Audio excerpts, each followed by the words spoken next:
نحمده ونصلي على رسوله الكريم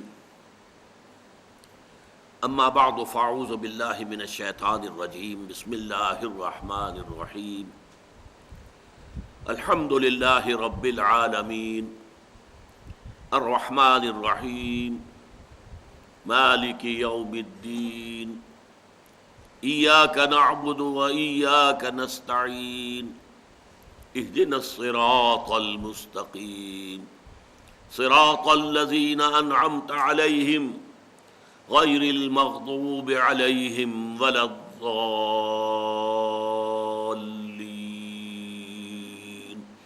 آمين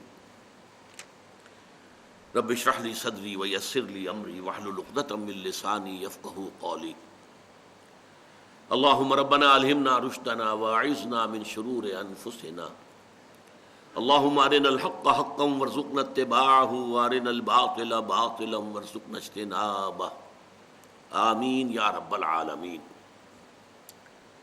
سورہ فاتحہ جس کی ابھی میں نے تلاوت کی ہے، دو اعتبارات سے یہ قرآن مجید کی پہلی سورت ہے۔ ایک تو ترتیب مصحف میں آپ کو معلوم ہے کہ سورہ فاتحہ پہلی ہے، پھر سورہ بقرہ ہے۔ ایک ترتیب نزولی میں بھی یہ پہلی مکمل سورت ہے جو حضور پر نازل ہوئی۔ سورہ فاتحہ سے پہلے صرف متفرق آیات نازل ہوئی، 5 آیتیں سورہ علق کی، اقرأ بسم ربک الذی خلق خلق الانسان من علق اقرأ وربک الاکرم الذی علم بالقلم علم الانسان ما لم یعلم۔ اب یہ مکمل سورت تو نہیں ہے نا، سورۃ العلق تو 19 آیات پر مشتمل ہے، جس میں سے 5 یہ ہیں۔ دوسری وہی سورہ نون، 7 آیتیں، نون والقلم وما یسطرون ما انت بنعمت ربک بمجنون وان لک لاجرا غیر ممنون وانک لعلی خلق عظیم فستبصر ویبصرون بأیکم المفتون ان ربک هو اعلم بمن ضل عن سبیلہ وهو اعلم بالمہتدین۔ اب یہ 7 آیتیں ہیں۔ سورہ قلم تو غالباً 54 آیات پر مشتمل ہے، اگر مجھے مغالطہ اگر نہیں لگ رہا، تو گویا کہ اس سے پہلے سورہ مزمل کی آیات نازل ہوئی، سورہ مدثر کی آیات 7 نازل ہوئی۔ یہ سب کے سب جو ہیں یہ متفرق آیات ہیں، صورتیں نہیں۔ 5ویں وہی ہے سورۃ الفاتحہ، اور یہ مکمل صورت نازل ہوئی ہے محمد الرسول اللہ صلی اللہ علیہ وسلم پر۔ تو دونوں اعتبارات سے یوں سمجھ لیجئے کہ پہلی صورت ہے قرآن مجید میں ترتیب مصحف کے اعتبار سے بھی پہلی، اور ترتیب نزولی کے اعتبار سے پہلی مکمل صورت جو حضور پر نازل ہوئی۔ عربوں کا ایک خاص ذوق ہے، اور اس ذوق کے مطابق سورۃ الفاتحہ کے معاملہ بھی ہوا ہے۔ جو چیز انہیں بہت پسند ہوتی ہے اس کے لیے نام بہت سے رکھ دیتے ہیں۔ شیر کے لیے 5000 الفاظ، تلوار کے لیے اتنے الفاظ، گھوڑے کے لیے اتنے الفاظ۔ تو سورہ فاتحہ کے بھی بہت سے نام رکھے گئے۔ ایک سب سے زیادہ عام جو ہے، اور جو گویا کہ اس کا اسم علم بن گیا، حالانکہ وہ بھی صفاتی نام ہے، الفاتحہ۔ فتح یفتح کے معنی کھولنا، دی اوپننگ سورہ آف دی قرآن، اوپننگ سورہ، یہ انگریزی کے حوالے سے فتح، فتح کے معنی میں اوپن کرنا، کھول دینا، کھولنے والی سورت، یعنی یہ کہ مصحف کو کھولتے ہی جو سورت سامنے آئے گی وہ سورۃ الفاتحہ ہے۔ دی اوپننگ سورہ آف دی قرآن الفاتحہ۔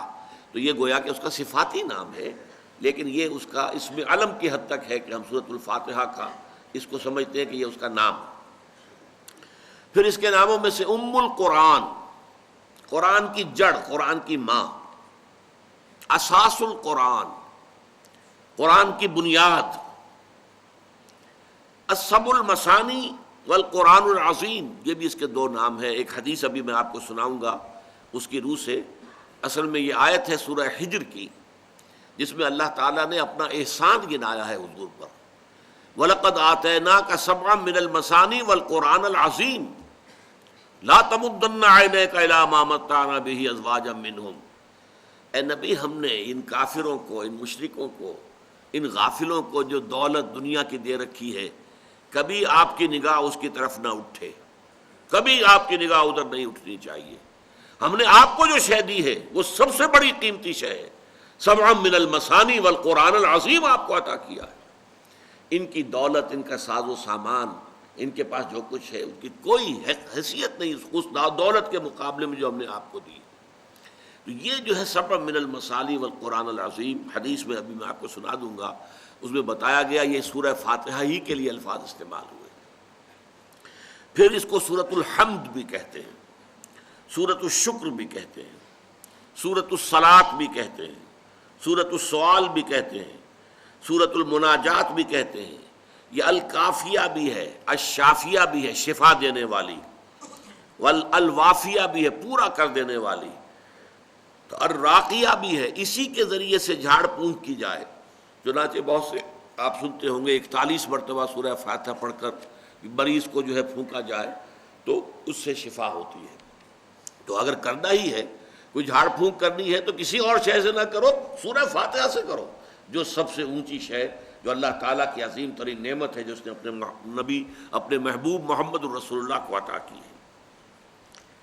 جہاں تک اس کی فضیلت کا تعلق ہے، اس کے لیے اب سب سے پہلے تو آپ حدیث سن لیجئے۔ یہ جامع ترمذی کی روایت ہے، عن ابی ہریرہ، حضرت ابو ہریرہ رضی اللہ تعالیٰ عنہ سے مروی ہے، ان رسول اللہ صلی اللہ علیہ وسلم قال لأبی ابن کعب، کہ حضور صلی اللہ علیہ وسلم نے حضرت ابی ابن کعب سے فرمایا۔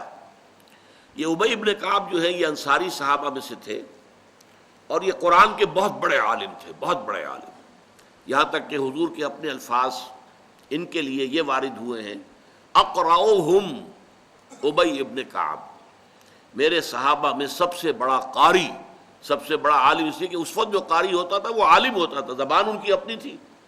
آج ہمارے ہاں تو قاری وہ ہوتے ہیں جو عالم نہیں ہوتے، قرأت انہوں نے سیکھ لی ہے، بہت اچھے انداز میں وہ قرآن پڑھ سکتے ہیں، لیکن انہیں علم حاصل نہیں ہے۔ اس وقت کا معاملہ یہ نہیں تھا۔ تو عالمہم اقرأہم، سب سے بڑا قاری، سب سے بڑا عالم قرآن جو ہے وہ ابی ابن کعب ہے۔ تو ان سے بڑی محبت کے ساتھ پوچھا، اتحب ان اعلمک سورۃ، اے ابی کیا تم چاہو گے کہ میں تمہیں وہ سورت تلقین کروں، وہ سورت سکھاؤں، بتاؤں، لم ينزل فی التوراۃ ولا فی الانجیل ولا فی الزبور ولا فی القرآن مثلھا، جس کے مثل، جس جیسی کوئی سورت نہ تورات میں نازل ہوئی، نہ زبور میں نازل ہوئی، نہ انجیل میں نازل ہوئی، اور نہ ہی خود قرآن میں نازل ہوئی، یعنی بے مثل صورت۔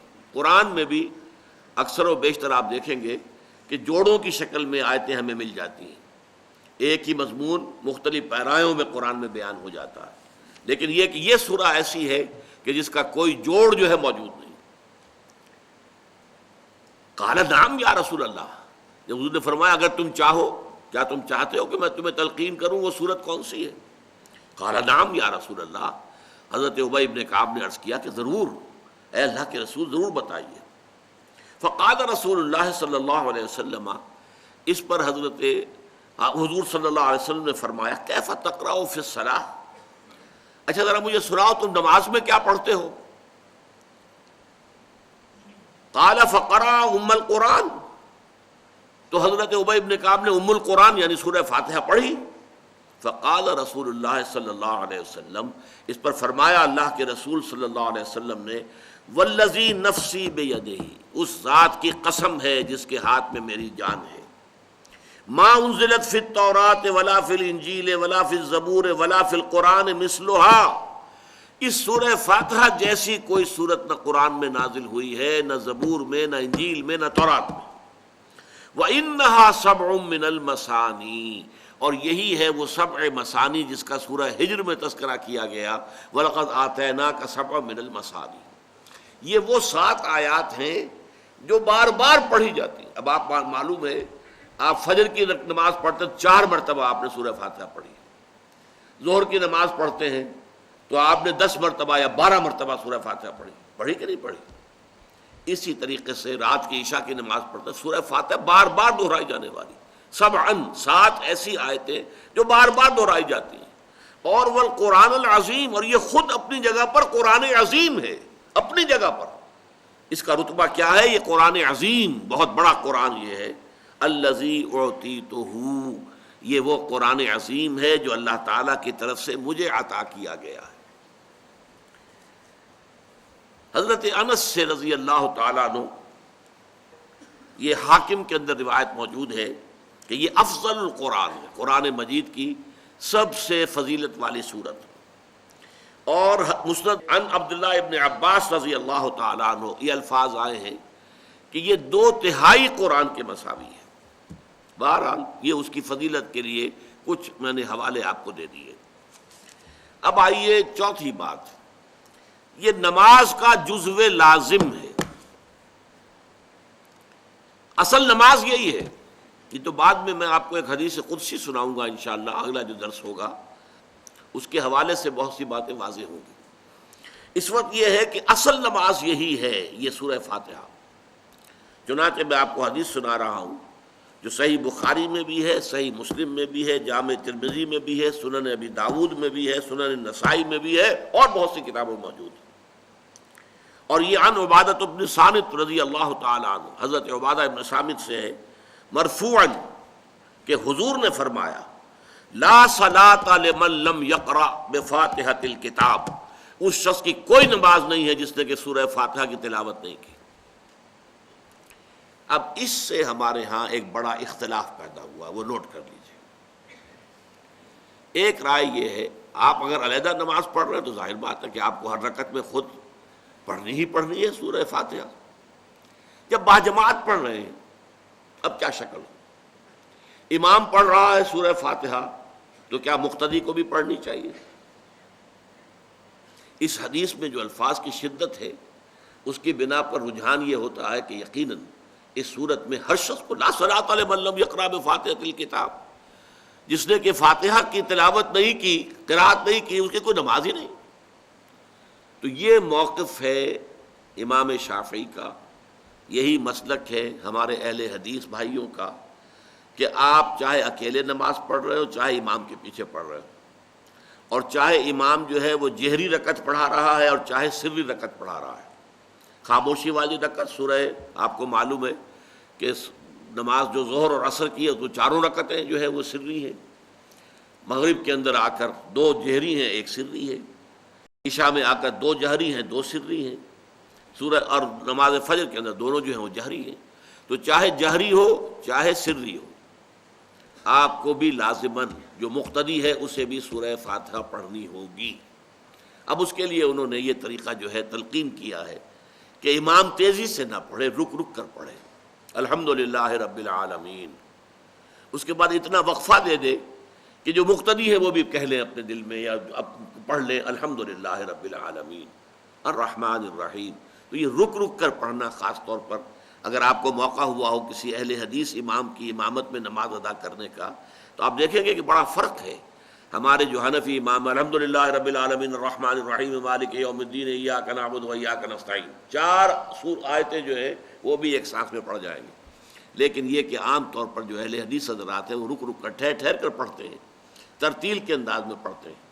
یا پھر دوسری شکل انہوں نے ایک اور کی ہے، یہ آپ سعودی عرب میں جب کبھی نماز پڑھیں گے اور آپ پڑھی ہو آپ نے، تو وہاں آپ دیکھیں گے کہ امام جو ہے وہ سورہ فاتحہ پڑھنے کے بعد کوئی 1 منٹ جو ہے خاموش رہتا ہے، تاکہ آپ اب جو مقتدی ہیں وہ اس وقفے میں وہ اب سورہ فاتحہ پڑھ لیں، پھر وہ قرات کرے گا، کوئی اور آیات اس نے شامل کرنی ہے تو بعد میں شروع کرے گا، درمیان میں وقفہ ہوگا۔ لیکن ایک مسلک یہ ہے، اور یہ مسلک جو ہے یہ در حقیقت قرآن مجید کی ایک آیت کے اوپر مبنی ہے۔ سورہ اعراف کے آخر میں فرمایا گیا وَإِذَا قُرِئَ الْقُرْآنُ فَاسْتَمِعُوا لَهُ وَأَنصِتُوا، جب قرآن پڑھا جا رہا ہو تو توجہ سے اسے سنو، خود خاموش رہو۔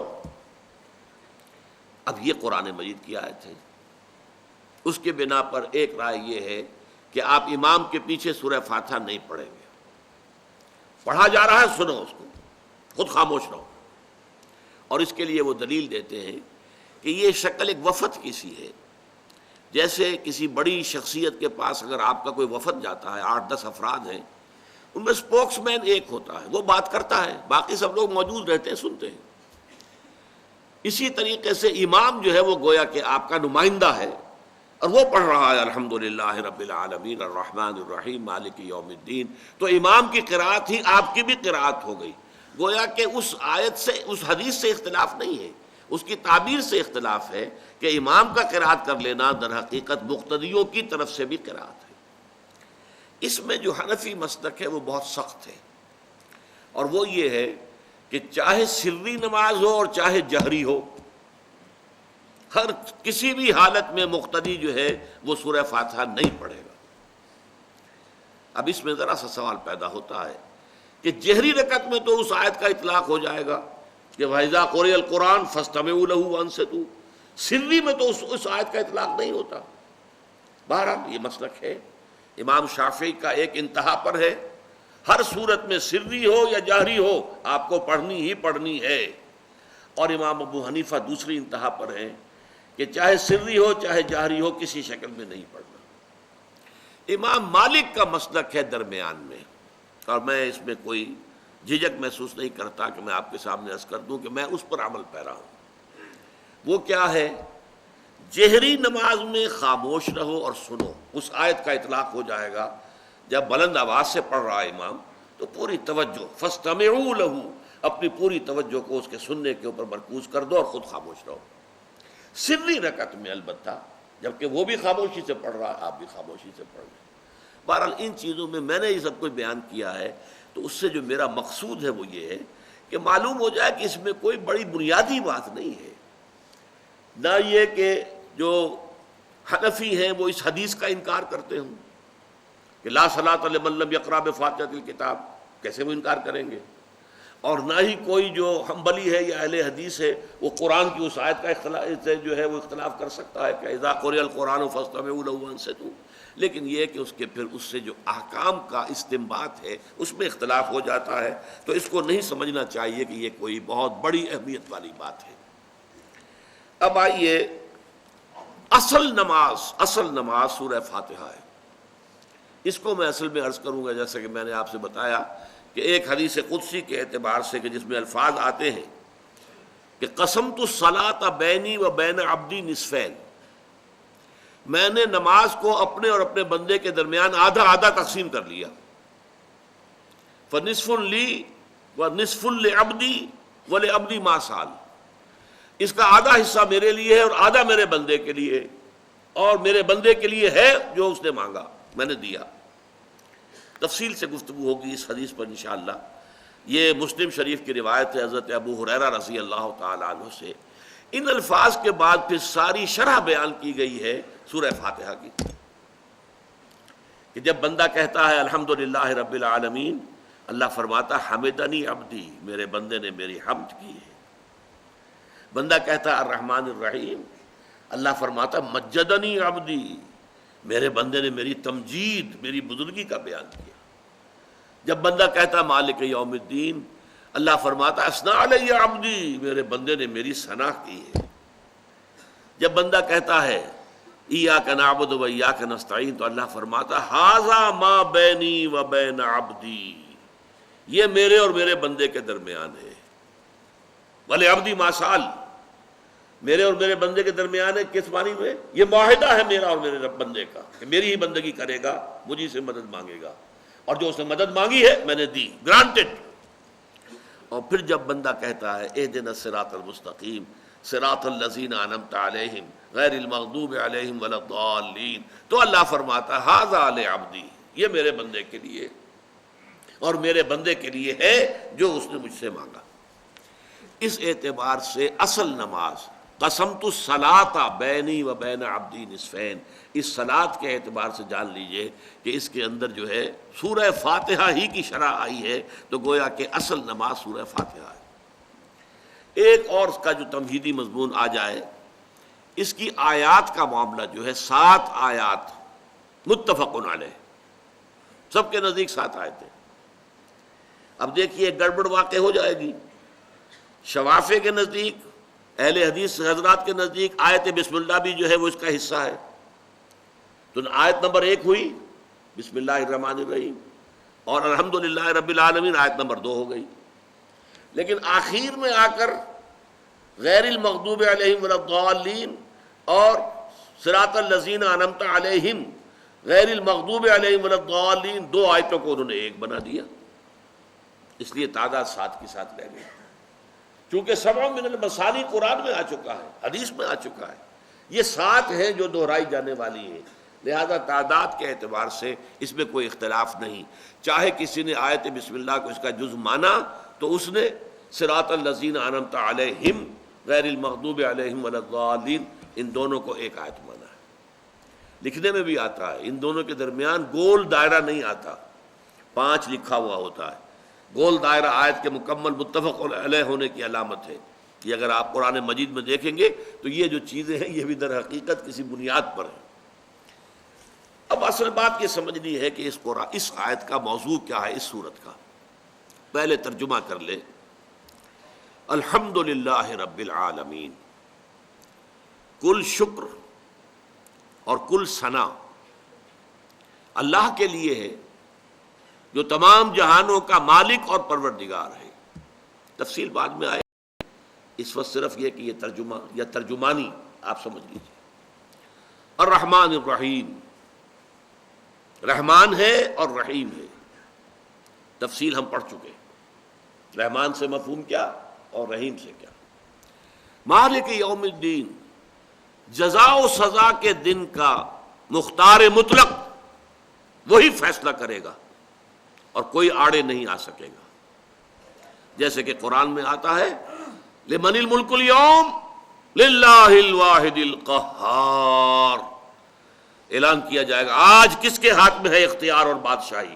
دنیا میں تو بادشاہ بنے بیٹھے ہوئے تھے، فرعون بھی تھا اور نمرود بھی تھا اور یہ بھی تھے اور وہ بھی تھے اور بش بھی ہے اور وہ فلاں بھی تھے، لیکن آج لمن الملک اليوم، آج کس کے ہاتھ میں بادشاہی ہے؟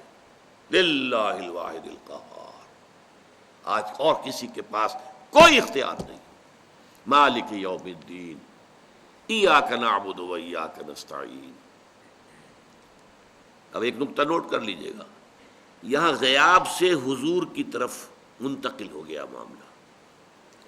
جب ہم کہہ رہے تھے الحمدللہ رب العالمین، ہم براہ راست اللہ سے مخاطب نہیں تھے، الحمدللہ کا نہیں کہا ہم نے، اے اللہ تیرے لیے حمد نہیں، الحمدللہ رب العالمین، یہ ہم غیب میں رہتے ہوئے اللہ کی مدح کر رہے ہیں۔ الرحمن الرحیم، مالک یوم الدین، اب تخاطب ہو گیا ایاک نعبد و ایاک نستعین، اے رب ہم تیری ہی بندگی اور پرستش کرتے ہیں اور کرتے رہیں گے۔ یہ 2 ترجمے کیوں کیے میں نے؟ عربی زبان میں فعل مضارع میں دونوں چیزیں موجود ہیں، فعل حال بھی اور فعل مستقبل بھی۔ کرتے ہیں یہ اظہار حال ہے، کرتے رہیں گے یہ ایک عہد ہے، یہ وعدہ ہے، قول و قرار ہے، اور تجھ ہی سے مدد چاہتے ہیں اور چاہتے رہیں گے۔ اہدنا الصراط المستقیم، ہمیں سیدھے راستے کی ہدایت بخش۔ صراط الذین انعمت علیہم، راستہ ان کا جن پر تیرا انعام نازل ہوا، تو نے انعام فرمایا، غیر المغضوب علیہم، جو نہ تو مغضوب علیہم تھے کہ ان پر تیرا غضب نازل ہوا ہو، ولا الضالین، اور نہ گمراہ تھے کہ وہ راہ حق سے بھٹک گئے ہو۔ آمین، اے اللہ ایسا ہی ہو۔ یہ آمین کا لفظ بھی نوٹ کر لیجئے، یہ لازم ہے، البتہ فرق کیا ہے؟ وہی بالجہر کہیں گے یا خاموشی سے کہیں گے، اس میں اختلاف نہیں ہے، کہنا ضرور ہے آمین۔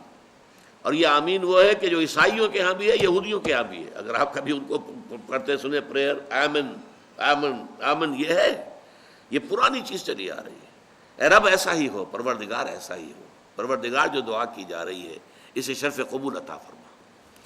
اب اصل میں سوال ہے، یہ ہے فلسفیانہ سوال، اصل میں اس سورہ مبارکہ کا مقام کیا ہے قرآن مجید میں؟ اسے اساس القرآن کہا گیا، ام القرآن کہا گیا، یہ کیوں؟ دیکھیے سورہ لقمان کے دوسرے رکوع کے درس کو ذہن میں لے آئیے، جو حضرات بھی اس میں شریک رہے ہیں۔ ایک مضمون جو بڑی وضاحت سے میں نے اس وقت بیان کیا تھا، وہ کیا تھا؟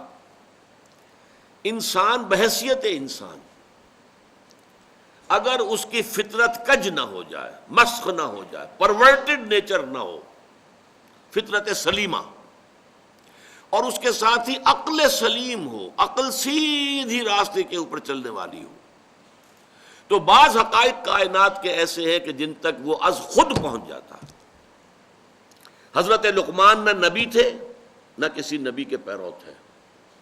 ہاں، فطرت سلیمہ اور عقل سلیم سے اللہ تعالیٰ نے انہیں نوازا تھا، جس کے نتیجے میں انہیں حکمت حاصل ہو گئی.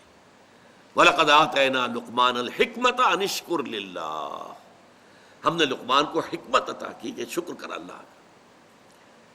لیکن یہ شخص جو ہے، جو یہاں تک تو پہنچ گیا، یہاں تک بھی پہنچ گیا. سورہ لقمان میں ہم نے دیکھا، یا بنی انہا ان تکن مثقال حبۃ من خردل فتکن فی صخرۃ او فی السماوات او فی الارض یأت بها اللہ ان اللہ لطیف خبیر. اے میرے بچے، نیکی یا بدی چاہے رائی کے دانے کے ہم وزن ہو، اور چاہے وہ کسی چٹان میں ہو، زمین کے پیٹ میں ہو، یا خلاؤں اور فضاؤں میں ہو، اللہ اسے لے آئے گا. اللہ باریک بین ہے اور باخبر ہے. تو فطرت انسانی اور عقل انسانی کے نتیجے میں دو چیزوں تک تو انسان، فطرت سلیمہ رکھنے والا انسان، عقل سلیم کی دولت سے مالا مال انسان خود پہنچ جائے گا، اللہ کو پہچان لے گا، اور جزائے اعمال کہ نیکی اور بدی کی جزا ضرور ہوگی. ان دو چیزوں کو پہچان لے گا. ان دونوں کے نتیجے میں یہ بھی میں عرض کر چکا ہوں، شکر کا نتیجہ کیا نکلتا ہے. اگر آپ کے ساتھ کسی نے کوئی بھلائی کی تو آپ اس کے ساتھ بھلائی کریں گے کہ نہیں؟ هل جزاء الاحسان الا الاحسان. ہاں، فطرت آپ کی کج ہو چکی ہے تو بات دوسری ہے. لیکن یہ کہ اگر آپ کی فطرت سالم ہے، سلیم ہے، صحت مند ہے، تو اگر کسی نے آپ کے ساتھ بھلائی کی ہے تو آپ بھی چاہیں گے اس کے ساتھ بھلائی کریں، کوئی نہ کوئی بدلہ دیں اسے. اور اگر وہ ہستی اتنی بلند ہے کہ آپ اس کو کوئی بدلہ دے ہی نہیں سکتے. والدین کے بارے میں تو آپ کو معلوم ہے کہ آپ نے بڑھاپے میں ان کی خدمت کر لی اور اچھی طرح کر لی، حق ادا کر دیا، تو کسی درجے میں انہوں نے جو پال پوس کر تم پر احسان کیا تھا، کسی درجے میں اس احسان کا بدلہ ہو گیا. لیکن وہ اللہ، وہ بلند و بالا، اور وہ اللہ سے پہلے جن لوگوں نے یہ سمجھا کہ سورج ہے در حقیقت ہمارا پروردگار، اسی کی گرمی سے ہماری فصلیں پکتی ہیں، اسی کی وجہ سے ہماری ہوائیں چلتی ہیں، بارشیں آتی ہیں، لہذا اب سورج کو اس کی خدمات کا آپ کیا عوض دیں گے؟ کو بدلہ دے سکتے ہیں؟ نہیں. لہذا ہاتھ جوڑ کر سر جھکا دیا، ڈنڈوت کر دی. بس یہ جذبہ عبادت جو ہے، یہ جذبہ شکر کا نتیجہ ہے. جس ہستی نے آپ پر احسان کیا ہے، آپ اس کے احسان کا بدلہ کچھ اور نہیں دے سکتے. تو حمد کیجئے، ثنا کیجئے، ہاتھ جوڑیے، ڈنڈوت کیجئے، سجدہ کیجئے، یہ اس کا. لہذا اب اس کے بعد جو آئی آیت، ایاک نعبد و ایاک نستعین، اللہ کو پہچان لیا، الحمدللہ رب العالمین الرحمن الرحیم مالک یوم الدین، اس کا منطقی نتیجہ ایاک نعبد و ایاک نستعین. اس سے آگے آئی مقطع میں آپ پڑھی ہے سخن بسترانہ بات. یہاں تک تو انسان پہنچ گیا، اب عملی زندگی کے اندر کیا کرے کیا نہ کرے. یہاں عقل انسانی اور فکر انسانی تھک ہار کر زمین پر گر کر گھٹنے ٹیک کر اللہ سے دعا مانگنے پر مجبور ہے. اے اللہ، مجھے معلوم نہیں ہے. آپ کو معلوم ہے انفرادی معاملات میں تو پھر بھی انسان کے اندر جو اللہ نے ایک روشنی رکھتی ہے، الہمہا فجورہا و تقواہا، انسان کو معلوم ہے نیکی کیا ہے، بدی کیا ہے، اگرچہ اس میں بھی انسان ٹھوکر کھا جاتا ہے. لیکن اجتماعی معاملات، انسانی زندگی کے اندر جو اجتماعی مسائل ہیں، ان کے حل کے ضمن میں انسان بالکل بے بس ہے، لاچار ہے، اور اس کے سوا کوئی اور چارہ کار اس کے پاس نہیں ہے کہ وہ اللہ تعالیٰ سے گھٹنے ٹیک کر دعا کرے، اے اللہ سیدھا راستہ تو دکھا. دیکھیے، 3 پرابلمز ایسے ہیں انسانی تمدن کے جن کا کوئی حل انسان نہیں کر سکتا. سب سے پہلا مسئلہ اور سب سے پرانا مسئلہ، ابدی مسئلہ ہمیشہ سے ہے، جب سے انسان ہے، عورت اور مرد کے حقوق و اختیارات میں کیا تقسیم ہونی چاہیے. آپ کو معلوم ہے افراط و تفریط. یا تو عورت کو ملکیت بنا دیا گیا، جیسے بھیڑ بکری جو ہے آپ کے کھوٹے سے باندھ رکھی ہے، ایسے ایک عورت بھی باندھی ہوئی ہے، وہ آپ کی ملکیت ہے، اس کے کوئی حقوق نہیں ہے، اس کا کوئی لیگل سٹیٹس نہیں ہے، اس کا کوئی تشخص نہیں، کوئی ہے ہی نہیں. یا وہ انتہا ہوگی اور یا وہ انتہا ہے جو آج آ گئی ہے، بالکل مرد کے شانہ بشانہ، ساری تخلیقی مصلحتوں کو چھوڑا، ساری جو بھی انسان کی جو انیٹومیکل جو بھی ڈفرینسز ہیں ان کو چھوڑا، جو سائیکولوجیکل فرق ہے ان کی تخلیق میں اس کو بھی ایک جیسے برابر، نہیں قطعاً نہیں۔ ان دونوں کے درمیان کیا توازن ہے؟ یا وہ لونڈی بن گئی، بھیڑ بکری کی طرح کی ملکیت بن گئی، اس کا کوئی حق نہیں، اس کا کوئی لیگل سٹیٹس نہیں، اس کے والدین نے جہاں چاہا شادی کر دی، اس کی مرضی پوچھنے کا کوئی سوال ہی نہیں، جس کے چاہا حوالے کر دیا۔ وہ آج جو چل رہی ہے ونی کی رسم، وہ عورت کا کیا اختیار اس کے اندر ہے، اس بچیوں کا کیا اختیار ہے؟ وہ 1.5 سال کی ایک بچی بھی دے دی گئی ہے، انا للہ و انا الیہ راجعون، جو چاہے کریں۔ یہ تو ایک انتہا ہے۔ دوسری انتہا بالکل برابر، نتیجہ کیا نکلا ہے؟ بالکل برابر میں خاندانی نظام برباد ہو گیا، اس لیے کہ ایک ادارے کے 2 سربراہ برابر اختیار والے نہیں ہو سکتے۔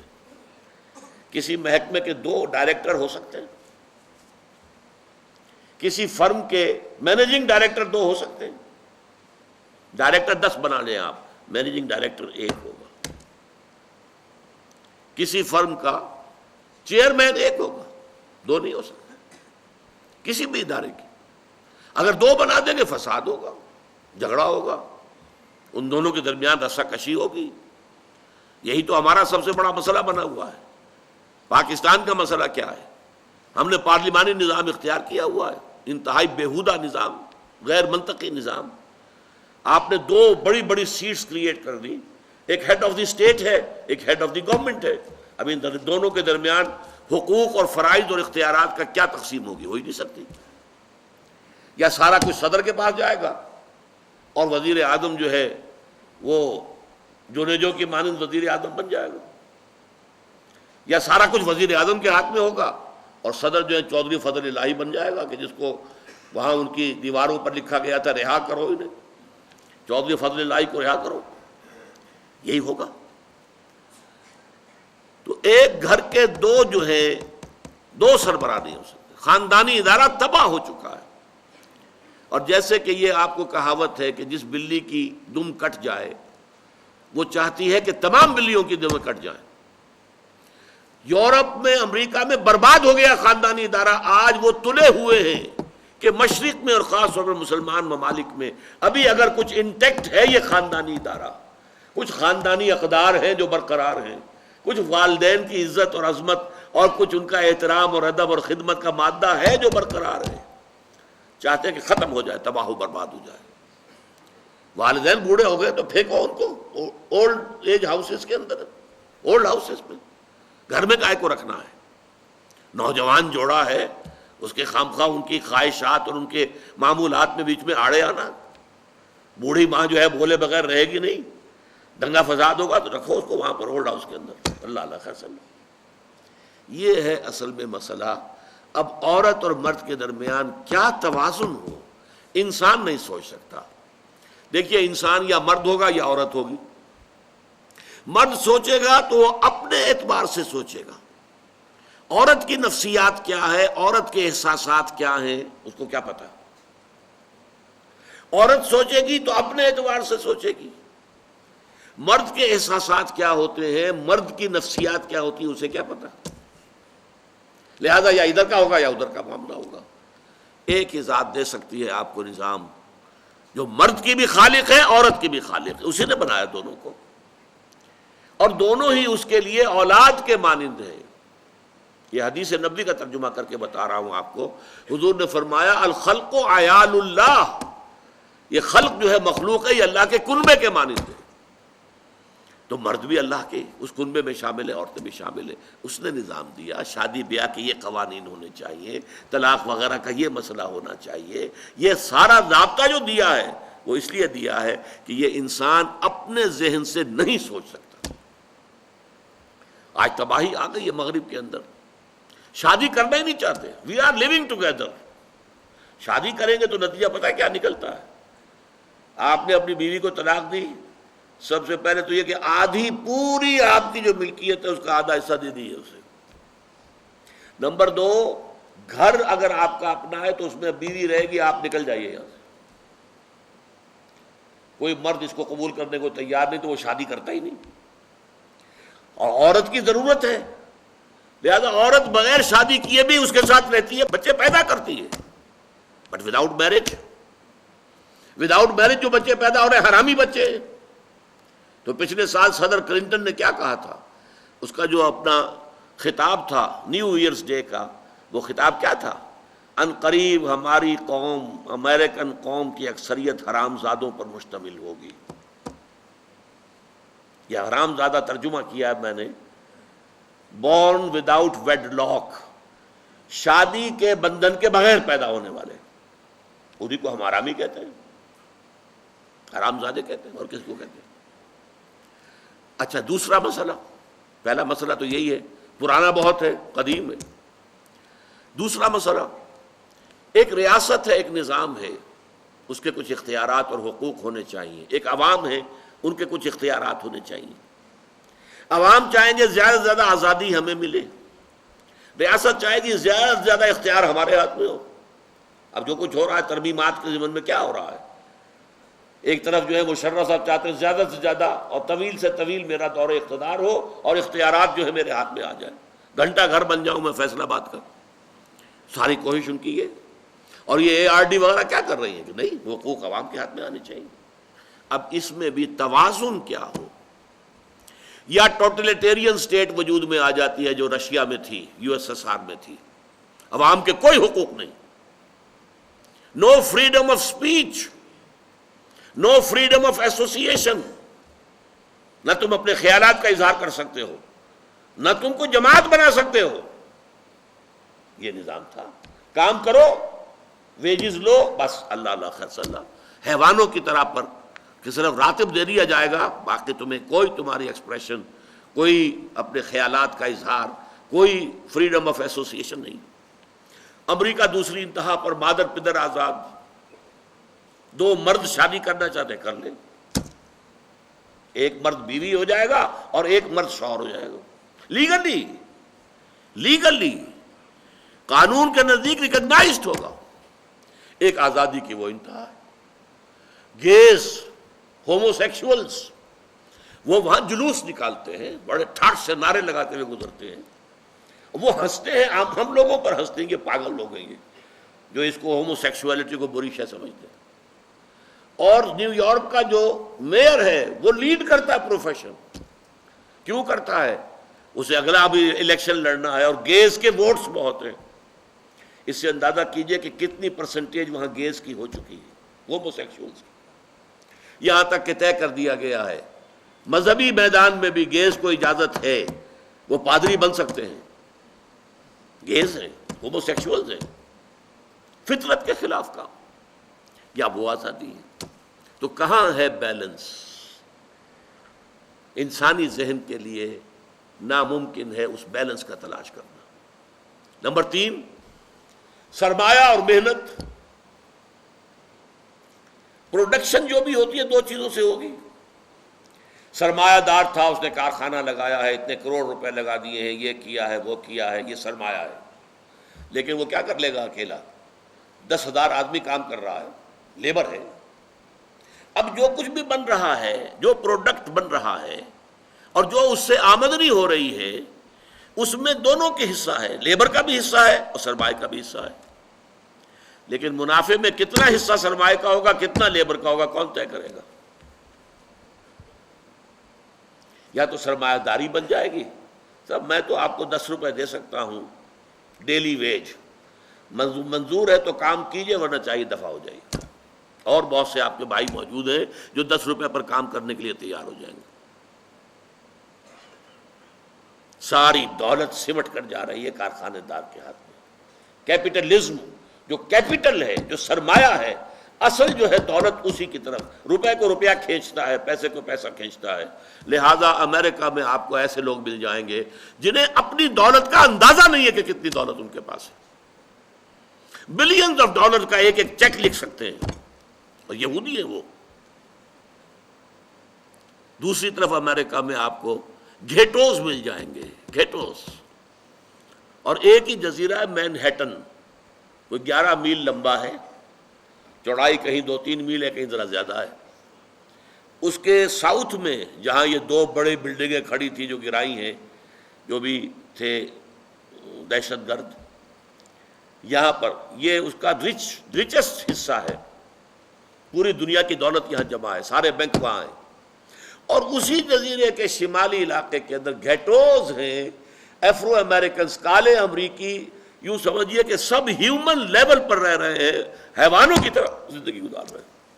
یہ ڈسپیرٹی نظر آ جائے، تو اب عدل و انصاف کی کیا شکل ہو؟ یا وہ ہے جو رشیا میں اور یو ایس ایس آر میں تھا، یا یہ ہے جو امریکہ میں اور اس کے الائز کے اندر ہے۔ یہ ہے وہ مسئلہ جہاں انسان ہاتھ جوڑ کر گھٹنے ٹیک کر اللہ سے دعا کرنے پر مجبور ہے، اے اللہ تو نے مجھے فطرت سلیمہ بخشی، اے اللہ تو نے مجھے عقل سلیم سے نوازا، اے اللہ میں نے تجھے پہچان لیا کہ کل شکر اور کل ثنا کا مستحق تو ہی ہے، اے اللہ میں نے تجھے پہچان لیا کہ تو تمام جہانوں کا پروردگار اور مالک ہے، اے اللہ میں نے تجھے پہچان لیا جزا و سزا کے دن کا مالک و مختار مطلق تو ہے، اے اللہ میں نے طے کر لیا ہے تیری ہی بندگی کرتا ہوں اور کروں گا، اور تو ہی سے مدد چاہتا رہوں گا، لیکن اے اللہ میں مجبور ہوں، میری عقل جو ہے میرا ساتھ نہیں دیتی، کروں کیا، چلوں کس راستے پر، کون سے راستے پر؟ یہ عملی حصہ ہے دین کا، وہ سارا تھا فکری، نظری، ایمانی حصہ، الحمدللہ رب العالمین الرحمن الرحیم مالک یوم الدین، یہ کیا ہے؟ یہ ایمانی، فکری، نظریاتی حصہ ہے۔ عملی حصہ کیا؟ اہدنا الصراط المستقیم، ہمیں سیدھے راستے کی ہدایت بخش، صراط الذین انعمت علیہم، راستہ ان کا جن پر تیرا انعام ہوا، تیرے پسندیدہ بندے جو ہوئے، غیر المغضوب علیہم، جو مغضوب علیہم نہیں ہوئے، ان پر تیرا غضب نہیں آیا، غصہ نہیں آیا، ولا الضالین، اور نہ ہی وہ سیدھے راستے سے بھٹکے۔ یہ ہے سورہ فاتحہ کا مقام، گویا کہ اصل میں یہاں پر قرآن مجید، اس کے اصل مخاطب کون ہے؟ وہ سلیم الفطرت لوگ، وہ سلیم العقل لوگ، جنہیں قرآن کہیں کہتا ہے الذین یعقلون، کہیں کہتا ہے الذین یفقہون، کہیں کہتا ہے اولو الالباب، ہوش مند لوگ۔ یہ وہ لوگ ہیں کہ قرآن مجید اصل میں ان سے مخاطب ہے، اور وہ خود سفر طے کر کے اللہ کی ذات تک، معرفت خداوندی تک تو پہنچ گئے ہیں، لیکن اب عملی زندگی کے اندر رہنمائی کے لیے درخواست کر رہے ہیں، اہدنا الصراط المستقیم صراط الذین انعمت علیہم غیر المغضوب علیہم ولا الضالین۔ یہی وجہ ہے کہ فوراً سورہ بقرہ شروع ہوتی ہے، الف لام میم ذالک الکتاب لا ریب فیہ ھدی للمتقین، یہ ہدایت ہم تمہیں دے رہے ہیں۔ یہ قرآن جواب ہے اس دعا کا، اہدنا الصراط المستقیم صراط الذین انعمت علیہم غیر المغضوب علیہم ولا الضالین، آمین یا رب العالمین۔